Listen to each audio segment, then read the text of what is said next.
What's going on, guys? My name is Jesse with JBack Productions. Today we're going to do a review on the DJI Spark.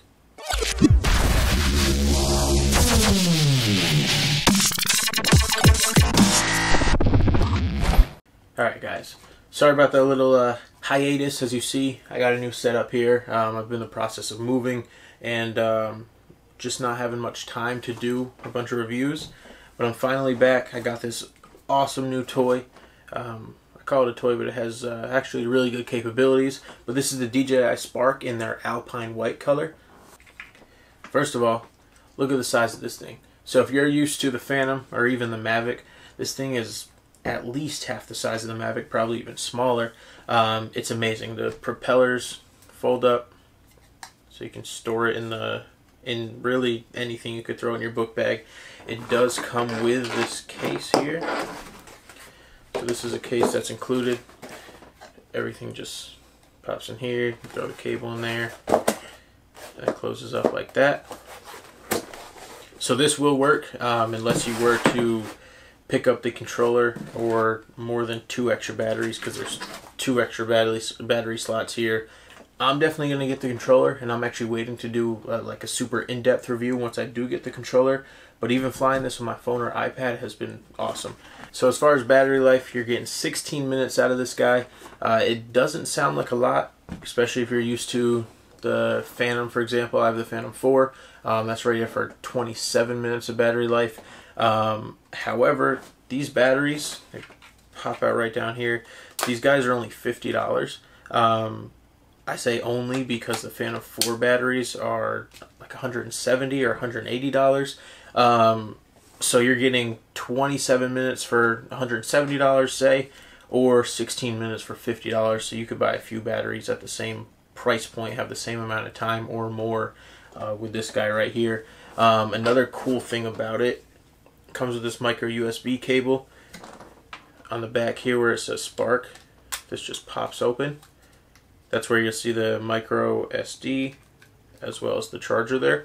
I like the convenience of being able to charge it with a cable instead of having to pop the battery out. I have a special charger for it. Everyone has micro USBs laying around, so it's kind of convenient to be able to charge it with really any cable. Next is the distance. So this guy will go 50 meters up and 100 meters away from you without a controller. So that's with an iOS or Android device. I've been using it with my iPad for the most part, and that's pretty spot on. It lets me go 49 meters up, not 50 for some reason, and I've gotten the full 100 meters away, and there's no lag or anything. It doesn't disconnect from you. So that's pretty accurate. But if you are to get the controller, which is an additional $150, the controller will allow you to go 1.2 miles away, so you're getting a lot more range with the controller. Now the camera. So obviously that's important. A lot of people are getting this for photo and video. Obviously you're not getting this just to fly around. So the camera on this guy, not quite as good as the other DJI products, but we're looking at 12 megapixels for photos, and then we got only 1080p, not 4K, even though honestly with my Phantom 4 I never film in 4K. I always do 1080, so this really isn't even that bad. Just for future proofing, you may want 4K down the line, and this guy's not going to do it for you. So it's 1080, and it is only 30 frames per second. So again, to compare to the Phantom 4, that can film 1080 with 60 frames per second or 4K with 30 frames per second. So you do notice some lag here and there, like when you're turning in videos and whatnot. But for the most part, it is very stable. It's also on a 2-axis gimbal instead of a 3-axis gimbal, like most other drones. But again, it works very well. So without the controller, I'm not sure exactly how fast this thing goes. I haven't really paid attention. I'm not one to fly them really super fast anyway. But with the controller, they're saying it'll go 31 miles per hour, which, again, I don't fly mine super fast most times unless I'm trying to get it back to me fast. So 31 miles per hour is more than enough if that is what it will do. And this isn't like a real spec, but this thing is super durable. So the build of this is really nice. It's not full plastic like the Phantom is. The only plastic you have really is the top piece right here. But it's a very nice build. The propellers, if they were to hit something, they fold anyway, so I'd imagine they hold up pretty well. It does come with 2 replacement propellers, so you can replace 2 of them. More are only $9 though, so it's not a huge deal if you do need to pick up more propellers. But otherwise, I don't see much else on this thing breaking. Even if you were to have a small crash, I think it'll stand up pretty well. I've heard of people crashing them 20, 30 feet in the air, them falling to the ground and still being perfectly fine. So durability is huge. It looks like this thing will be great. Another huge thing that they're talking about with these is the gestures. So one of them is, for example, you put your hand out, it'll lock onto it, you can move your hand around, and the drone will follow where that goes. Another one, which I believe they call palm land, you put your hand underneath the drone while it's flying. The two sensors on the bottom here will recognize that a hand is underneath. It'll drop down and land and turn off the drone right on your hand. From what I've used of these so far, they do work really well. So I put my hand underneath it while it was flying when it was in gesture mode.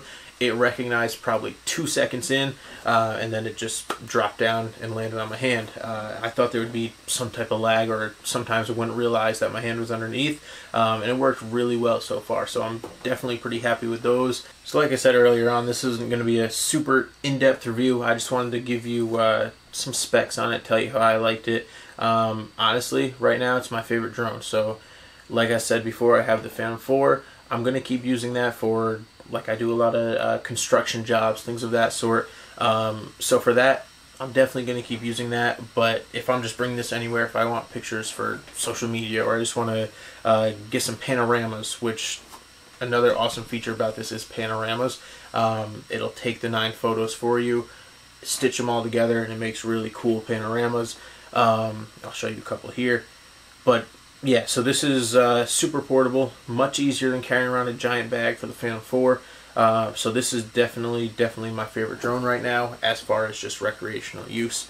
Alright guys, thank you so much for watching. I'll see you guys back soon for the more in-depth review when I do have the controller for this guy. But if you're contemplating getting one of these, I would say go for it.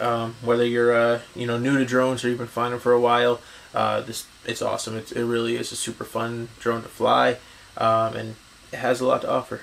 Alright guys, thank you so much.